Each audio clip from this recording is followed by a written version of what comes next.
मोटापा बढ़ क्यों रहा है, तो उसको पहले किस तरह से कंट्रोल किया जाए। तो मोटापा बढ़ने का सबसे बड़ा कारण है आपका गलत भोजन। जो जंक फूड वाला जो भोजन आप खाते हो, तला मला जो भोजन खाते हो, तो वो जो भोजन है वो आपकी बॉडी के अंदर जैसे ही जाता है तो आपका जो पाचन तंत्र है उसको अच्छे से नहीं पचा पाता, और जब उसको अच्छे से नहीं पचा पाएगा तो वो आपकी आंतों से क्या होगा, चिपक जाएगा। यानी आपकी ट्यूब होती है और ट्यूब के अंदर अगर कोई चिकना अगर पदार्थ हम डाल देते हैं या फिर कोई तला वाला पदार्थ डालते हैं तो वो क्या होता है, प्रॉपर पचता नहीं है, और पचने के कारण जब वो प्रॉपर नहीं पचेगा तो वो क्या करेगा, आपकी आंतों से चिपक जाएगा। और जब आपकी आंतों की दीवारों से चिपकेगा तो फिर उन आंतों की दीवारों की सहायता से उसे अंदर एब्जॉर्ब कर लिया जाता है। तो उससे जब अंदर एब्जॉर्ब कर लिया जाता है तो वही आपके फैट के रूप में बनता चला जाता है। यानी आपकी आंतों के आसपास फिर फैट ग्रंथियां लगातार विकसित होने लगती है और धीरे धीरे ये फैट मोटापा बढ़ता चला जाता है। तो सबसे पहला जो कारण है वो यही है कि आप जो जंक फूड करते हो, तला मला जो खाते हो, ज़्यादा अपने भोजन में फैट की मात्रा रखते हो, तो वो फैट की मात्रा ही कहीं ना कहीं आपके मोटापे के लिए जिम्मेदार है। और सिर्फ एकमात्र कारण यही है आपका मोटापे बढ़ने का। अगर दूसरे कारणों की बात करें तो आज जो बढ़ता टेंशन है या बढ़ता दिमागी जो प्रेशर है उसकी वजह से भी मोटापा बढ़ता है।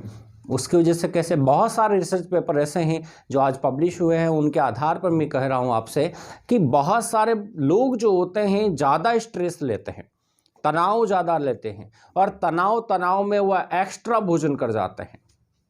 उनको पता ही नहीं है कि मैं कितना भोजन कर रहा हूँ, किस तरह से भोजन कर रहा हूँ, या फिर मेरी डाइट कैसी है। कोई प्रॉपर डाइट उनकी नहीं होती, और जब प्रॉपर डाइट नहीं होती तो वो क्या करते हैं, कुछ भी खा लेते हैं। बाहर रेडियो पर चले गए, वहाँ पर कुछ समोसे कचौरी खा ली, फिर उसके बाद घर पे आकर भी पराठे खा लिए, फिर कुछ और खा लिया। तो दिन सुबह से शाम तक उनकी सारे के सारे फैट वाली चीज़ें ही चलती है, और फिर टेंशन की वजह से एक्स्ट्रा खाते हैं। और जब टेंशन की वजह से जब आप एक्स्ट्रा खाओगे तो कहीं ना कहीं आपका मोटापा बढ़ता चला जाएगा।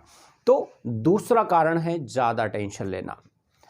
तीसरा कारण ये है कि जो बहुत सारे जो लोग हैं जो कहीं ना कहीं किसी न किसी लत के शिकार हैं, जैसे कोई शराब की लत वाला होता है, कोई गुटखे की लत वाला होता है, या किसी भी तरह की लत हो। अगर जो लत वाला व्यक्ति होगा तो वो क्या करेगा, उसके भी कहीं ना कहीं मोटापे के चांस बढ़ेंगे। क्यों? क्योंकि वो क्या करेगा, उस लत के दौरान वो एक्स्ट्रा डाइट लेगा, और जब वो एक्स्ट्रा डाइट लेता है तो उससे भी मोटापा बढ़ता है। सबसे पहली बात क्या है कि मोटापा है क्या। मोटापा समझने के लिए आपको यह समझना पड़ेगा कि आपके शरीर के अंदर फैट की अतिरिक्त मात्रा, फैट कहाँ से गया, हमारे भोजन के अंदर हमें सिर्फ 3 चीज़ें प्राप्त होती है। एक तो मिलता है कार्बोहाइड्रेट, दूसरा मिलता है प्रोटीन, और तीसरा मिलता है फैट। यानी हमारे भोजन में 3 चीज़ें होती है, कार्बोहाइड्रेट होता है, प्रोटीन होता है, और फैट होता है। साइंस के अकॉर्डिंग कार्बोहाइड्रेट हमारी बॉडी को सबसे ज़्यादा मात्रा में आवश्यक होता है। इसलिए आवश्यक होता है क्योंकि कार्बोहाइड्रेट से हमें इंस्टेंट एनर्जी मिलती है, हैंड टू हैंड हमारी एनर्जी बूस्ट होती है। जैसे ही हमें भूख लग रही है, बहुत तेज भूख लग रही है, और हमारा सिर भी चकरा रहा है और हमें बिल्कुल ही काम करने की इच्छा नहीं है, बिल्कुल शरीर ने जवाब दे दिया, तो जैसे ही हम भोजन करते हैं, अभी वो भोजन पेट में जाकर पचा भी नहीं है, उसी के पहले हमें एक एनर्जी सी महसूस होती है। वह एनर्जी होती है कार्बोहाइड्रेट की। हैंड टू हैंड एनर्जी अपने को महसूस होती है, वह एनर्जी होती है कार्बोहाइड्रेट की। अब दूसरी एनर्जी जो होती है वो प्रोटीन की एनर्जी होती है। यानी अगर आपकी शरीर में कार्बोहाइड्रेट की भी पर्याप्त मात्रा ना हो या उसकी पूर्ण रूप से आपके कमी आ जाए, तो सेकंड ऑप्शन जो ऑप्शन बचता है भोजन के पास, शरीर के पास, वो बचता है प्रोटीन।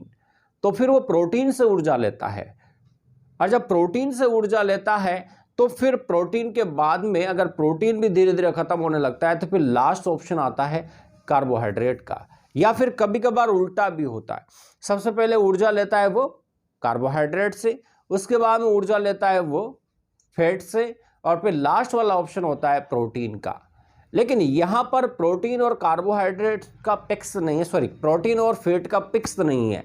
कभी फैट भी पहले काम में लिया जाता है और कभी प्रोटीन भी पहले काम में लिया जा सकता है। इसीलिए ये ध्यान रखें कि अपने इन फैट के भंडारों को भरकर ना चले, क्योंकि ये फैट के भंडार उन जंतुओं के लिए ज़्यादा काम आते हैं जो क्या होते हैं, शीत निद्रा में जाते हैं। शीत निद्रा में जाने वाले जो जानवर हैं उनके लिए फैट के भंडार काम में आते हैं, क्योंकि वहाँ पर 6 महीने तक उनको भोजन नहीं मिल पाता, पर्याप्त मात्रा में भोजन नहीं मिल पाता। तो इसी फैट की सहायता से वो 6 महीने तक यानी पूरी सर्दियाँ गुजारते हैं। लेकिन इंसानों को लिए ऐसा नहीं है। हम कोई शीत निद्रा में नहीं जाते हैं और ना ही हम कोई 6 महीने तक भोजन नहीं करते हैं। हम रोज़ाना डेली भोजन करते हैं और रोज़ाना डेली उसको पचाते हैं। तो जब आपको सुबह शाम 2-2 बार जब भोजन मिल रहा है तो फिर उतना ही भोजन करें जितना आपके लिए आवश्यक है। एक्स्ट्रा भोजन करने की आपको आवश्यकता नहीं है। हमेशा भोजन उतना ही करें जितना आपके शरीर को आवश्यकता है। आपका भोजन अगर आपका शरीर आपसे 4 रोटी मांग रहा है तो आप उसे 3 रोटी दें, बाकी का 1 रोटी की जगह आप सलाद को दें। यानी कुल मिलाकर अपने भोजन में यानी अपनी जो फूड जो आप ग्रहण कर रहे हैं, जो डाइट आप ले रहे हैं, उस डाइट में आप फाइबर्स को भी काउंट करें। कार्बोहाइड्रेट आपने लिया, प्रोटीन आपने लिया, फैट भी ले लिया, लेकिन फाइबर्स को भी काउंट करें। यानी अंकुरित दालों को काउंट करें, खीरा ककड़ी को काउंट करें, सलाद जो होते हैं उनको काउंट करें। जब आप इन चीज़ों को लेना प्रारंभ कर देंगे और थोड़ा सा लाइट भोजन करना स्टार्ट कर देंगे तो ऑटोमेटिक आपका फैट अपने आप ही डिजोल्व होने लग जाएगा। आपको ज़्यादा एक्सरसाइज की या ज़्यादा इधर उधर कुछ करने की आवश्यकता फिर नहीं पड़ेगी। लेकिन यहाँ पर मैं एक चीज़ आपसे वापस कहना चाहूँगा कि भाई कभी भी ये मत करना कि डाइटिंग वाला पोर्शन कभी मत अपनाना। हालांकि कुछ फ़ायदा डाइटिंग से होता है, पर डाइटिंग का मतलब ये नहीं होता कि आप पूर्ण रूप से चपाती या पूर्ण रूप से कार्बोहाइड्रेट लेना ही क्या कर दो, बंद कर दो। बहुत से लोग क्या करते हैं, ऐसा करते हैं कि चपाती लेना ही बिल्कुल बंद कर देते हैं और हम तो साफ डाइटिंग कर रहे हैं। जब आप चपाती लेना ही बंद कर दोगे, खाना खाना ही बहुत कम कर दोगे तो क्या होगा, उससे आपका ब्रेन जो है वो प्रॉपर वर्क नहीं करेगा, क्योंकि ये ब्रेन ओनली कार्बोहाइड्रेट से चलता है।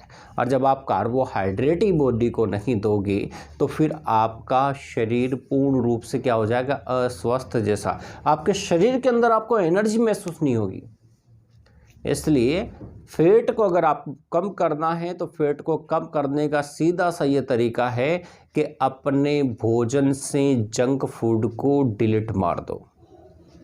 अपने भोजन से जंक फूड जितना भी है, जितनी भी तली मली चीज़ें हैं, उनको आपको कुछ समय के लिए पूर्ण रूप से हटाना पड़ेगा। पूर्ण रूप से उनके लिए हटाना है जो बहुत ज़्यादा मोटापे के शिकार है, तो उनको आपको पूर्ण रूप से हटाना है।